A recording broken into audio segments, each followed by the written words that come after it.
Welcome to solverfy. Okay, we have been shown the secular determinant for some molecule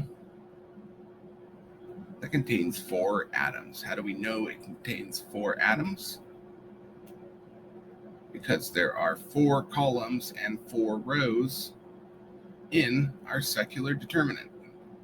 So that's our first hint right away, that if we're trying to figure out what molecule corresponds to the secular equation or secular determinant, if we ignore the fact that it's an equation because it's not entirely too important, then we can right away rule out some of the options that were given.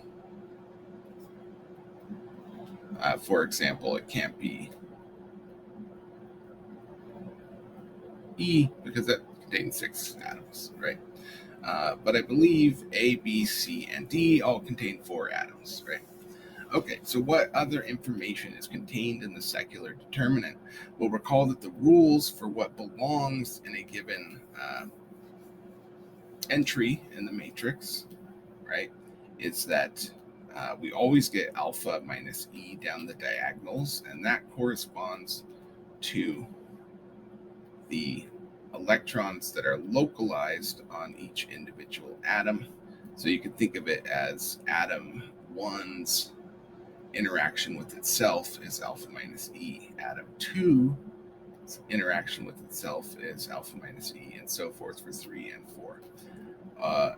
Whereas the betas represent the overlap in in orbitals between the 2 atoms whose indices are found on the beta entry. That is, if beta is in entry 2, 1, then that means there's some overlap between atoms 1 and 2, or 2 and 1. If there is a 0, that means we're saying there's no overlap between atoms 1 and 3, and the same is true for 1 and 4 in this case. So we know that we've got some carbon atom, or some atom really, but for this it's got to be carbon because it's basic Huckel theory. That means we have carbon 1 is bound to carbon 2, but specifically it is not bound to carbon 3 or carbon 4. If we look at carbon 2, however, we can see, okay, it's got a bond to carbon. Sorry, I'll look across the rows. Carbon 2 has a bond to carbon 1. We already knew that. But it's also got a bond to carbon 3, right? So C2 and C3 are bound. And finally, when we're looking at C3, we can see that it has a bond to carbon 2 as expected, no bond to carbon 1 as expected. It's associated with itself. That's plenty normal, and it is bound to carbon 4. Right, so carbon 3 has bonds to carbon 2 as well as carbon 4. And if we look at carbon 4, we see no bonds to carbon 1, no bonds to carbon 2, but there is a bond to carbon 3, and it is associated with itself.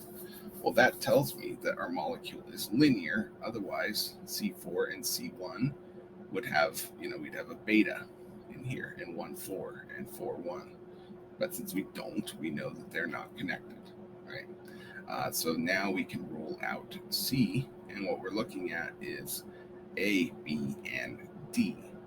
Well, when I look at A and B, I notice a problem. The Huckel theory is reserved, the Huckel MO theory is reserved for conjugated systems. It's not valid for non-conjugated systems until we get to there's more advanced versions of the Huckel theory, but that's not what we have here. And so if we need a conjugated system, we'll look at A. Triple bond, right? Carbon, triple bound to carbon, single bond to CH2, single bond to CH2, CH3, or in bond line drawings, we have this molecule. Oh, that does not look good. We have this molecule, and we see that there's no conjugation here, right? We have a triple bond, but these two aren't in the party, right? There's no conjugation. So it can't possibly be A with that lack of conjugation.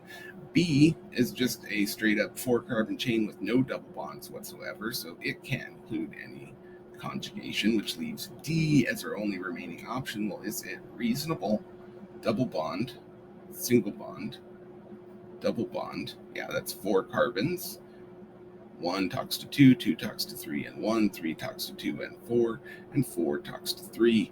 And the whole system is conjugated, which is perfect. We need that to be the case. So clearly, after all of that, we arrive at the answer D.